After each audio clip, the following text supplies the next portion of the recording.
राधे राधे। मैं हूं बबीता और आप देख रहे हैं सच्चे सनातनी ऑफिशियल चैनल। बहुत बहुत स्वागत है आप सबको मेरे इस नए वीडियो में। इस वीडियो में हम वृंदावन की एक सत्य घटना का चर्चा करेंगे। वृंदावन में एक वैद्य रहा करते थे। वो वैद्य जो थे वो ठाकुर जी के अनन्य भक्त थे।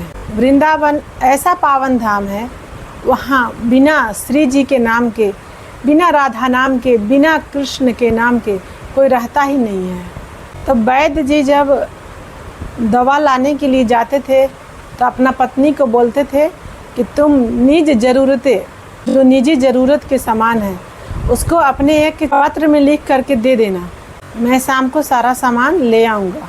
अपनी दवा खाने जाते, वह चिट्ठी को रख देते और सुबह जा कर के वो चिट्ठी पे जितने सामान लिखा रहता था वो सब का दाम लिख देते और फिर मरीज आते। जैसे ही चिट्ठी पे लिखे सारे दाम पूरे हो जाते, उसके बाद चाहे कितने भी मरीज आ जाएं, वैद्य जी सबको मुफ्त में देखते थे, मुफ्त में सबका इलाज करते थे। उसके बाद वो पैसा ही किसी से नहीं लिया करते थे, बस अपनी आवश्यकताओं को पूरा करते थे। बहुत ही अद्भुत भाव था। ठाकुर जी कहते हैं कि जब आपको मूलभूत आवश्यकताएं पूरी हो जाए तो दूसरों को मदद करना शुरू कर दो। वैद्य जी बिल्कुल ऐसे ही थे। मूलभूत आवश्यकताएं पूरी हो जाती थी, फिर वो दूसरों का मदद करते थे, मुफ्त में इलाज करते थे। ये सिलसिला कई सालों तक चलता रहा। एक दिन ऐसे ही पत्नी ने चिट्ठी लिखी। वैद्य जी ने जैसे ही उस चिट्ठी खोली तो वो थोड़ी सी सहम गए और थोड़े मायूस हो गए, क्योंकि ज़िंदगी में पैसे तो जोड़े ही नहीं, सिर्फ ज़रूरतें पूरी की। चिट्ठी में राशन के सामान के बाद लिखा था बेटी के दहेज का सामान, सोने के कंगन, जेवरात। वैद्य जी सब चीज़ों के दाम लिख लिए। जब दहेज के सामान का दाम लिखने की बारी आई तो लिखते हैं कि इसका तो कन्हैया ही जाने, और चिट्ठी को बंद करके रख दिया। मरीज आने लगे, वैद्य जी इलाज कर रहे हैं, निश्चिंत थे और सबको राधे राधे बोल रहे थे, राधे कृष्ण बोल रहे थे, और वो प्रसन्न थे, शंका ही नहीं थी, दुखी ही नहीं थे। ठाकुर जी पे इतना विश्वास था कि सब ठाकुर जी करते हैं और सब ठाकुर जी ही करेंगे, इसलिए उनके चेहरे पर कोई चिंता नहीं थी, माथे पर कोई सिकन नहीं थी।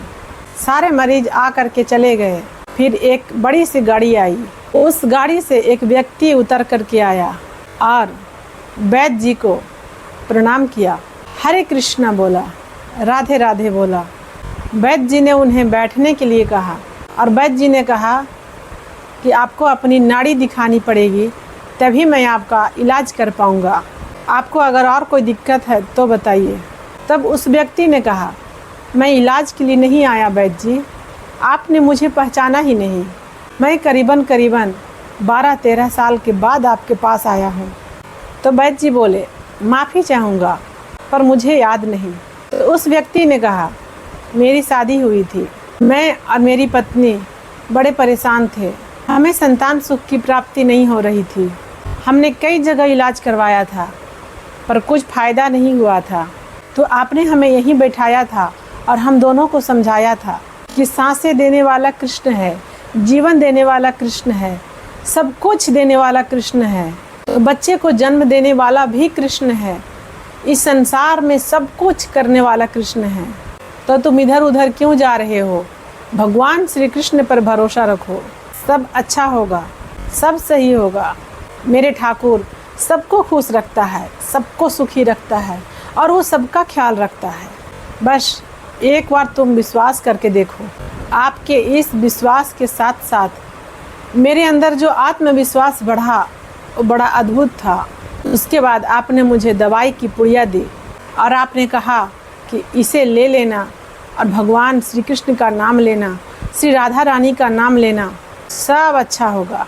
और जब हम घर गए तो हर पुड़िया पे लिखा था राधा राधा राधा राधा, कृष्ण कृष्ण कृष्ण कृष्ण। हमने वो दवाई ली, उसके बाद मेरा तबादला हो गया। मैं यहाँ से इंग्लैंड चला गया। इंग्लैंड से मैं 12 साल बाद वापस लौटा हूँ और मेरे पास 3 संतान हैं, एक बेटा है, 2 बेटियाँ हैं। सब आपका आशीर्वाद है, आपका प्रेम है। सब ठाकुर जी की देन है। ठाकुर जी ने हमारे ऊपर अद्भुत कृपा की।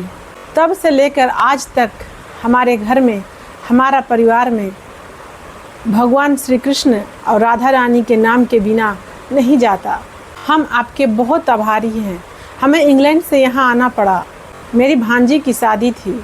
मेरी इकलौती बहन है और वो विधवा है। भांजी की शादी के लिए मैं आया था और सारी व्यवस्थाएं मैंने की थी, लेकिन अचानक से एक्सीडेंट हुआ और भांजी का देहांत हो गया और मुझे बहुत दुख हुआ। करीबन 15 दिन बीत गए तो मुझे याद आया कि आपकी भी एक बेटी है और वो अब विवाह योग्य हो गई होगी, और मैं आपके पास इसलिए आया कि मेरी भांजी का देहांत हो गया, परंतु मैं दहेज का सारा सामान ले चुका था और मुझे ज्ञात है कि आपकी बेटी भी विवाह योग्य हो गई है, तो मैं उसके सारे दहेज का व्यवस्था करना चाहता हूँ। सबको एडवांस में पैसे दे चुका हूँ। जब भी आपको सामान लेना हो तो सारा सामान आपके पास आ जाएगा, चाहे उसकी शादी 1 साल बाद हो या 2 साल बाद। जब भी आपको उसके लिए दहेज का सामान लेना हो, आप वहाँ से सामान ले लीजिएगा। मैं सबको बोल दिया हूँ, और कुछ पैसे मैं और देना चाहता हूँ कन्यादान के लिए, और इसके लिए आप मना मत कीजिएगा, क्योंकि मैं आज इस जीवन में जो कुछ भी पाया हूँ वो सब आपकी कृपा से। आपने मुझे भगवान कृष्ण का मार्ग दिखलाया, आपने हमें ठाकुर से मिलवाया। आप धन्य हैं वैद्य जी। आप जैसा व्यक्ति मैं आज तक देखा ही नहीं। ये सुनकर वैद्य जी की आंखें में आंसू आ गए। वैद्य जी के लिए कोई इंग्लैंड से आया हुआ व्यक्ति नहीं था। वैद्य जी के लिए तो भगवान का साक्षात भेजा हुआ उन्हीं का कोई मित्र था। साक्षात श्री कृष्ण ही थे। वैद्य जी ने उस चिट्ठी निकाली और उस व्यक्ति को दिखाया और दिखाया कि देखिए मैंने इसमें क्या लिखा है। सुबह ही मैं अपनी बेटी के दहेज के लिए व्यवस्था करनी थी और मैंने लिखा है कि ये तो मेरी कन्हैया ही जाने। मेरा कन्हैया इतना अद्भुत है। मेरा जीवन में जो कुछ भी है आज सब उसी का देन है। इतने साल बीत गया, आज तक नहीं हुआ कि मेरी पत्नी ने मेरी चिट्ठी में जो लिख करके दिया हो वो पूरा ना हुआ हो। आज भी मुझे पूरा भरोसा था, इसलिए लिखा था कि मेरी कन्हैया ही जाने। मेरे ठाकुर मेरे सारी व्यवस्थाएं करते हैं, तो मेरी संपूर्ण आस्था मेरी कृष्ण में है, मेरे ठाकुर में है। इसलिए मैं सबको बोलता हूँ कि जब भी आपको लगे कि जीवन में कोई समस्या है, कुछ असंभव है, तो एक बार मेरे ठाकुर को याद कर लेना। मेरे पास जितने भी मरीज आते हैं, मैं उन सबको कहता हूँ कि दुखी मत हो, परेशान मत हो, भगवान पे भरोसा रख। परेशानी तुम्हारा भाग्य में हो सकता है, दुख तुम्हारा भाग्य में हो सकता है, लेकिन जब कृष्ण साथ रहेंगे तो वो दुख का समय भी बहुत आसान से कट जाएगा, तुझे पता भी नहीं चलेगा। इसलिए हमेशा कृष्ण को अपने साथ रखो। और आपको बहुत बहुत धन्यवाद कि आप यहाँ आए। आपको हमारे ठाकुर ने भेजा है, साक्षात मेरे कृष्ण ने भेजा है। मैं आपका बहुत बहुत आभारी हूँ। और उस समय वो दोनों वैद्य जी और वो व्यक्ति अपने ठाकुर को याद करके रोने लगे। ये आस्था और विश्वास की बात है। हमें पता भी नहीं है कि हमारे ठाकुर मेरे लिए क्या इंतज़ाम कर सकता है, कैसे इंतज़ाम कर सकता है और क्या इंतज़ाम करके रखा है। हमें विश्वास होना चाहिए। जैसे वैद्य जी ने लिख दिया कि ये हमारे ठाकुर ही जाने।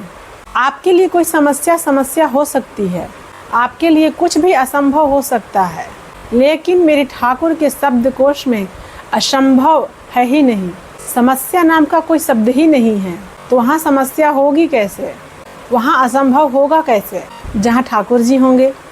इसलिए तो मैं हमेशा कहती हूँ, अपने विश्वास को मजबूत रखिए, अपना ख्याल रखिए और भगवान पे अटूट विश्वास कीजिए। आपका सारा समस्या ठाकुर जी हल करेंगे। राधे राधे, जय श्री राधे।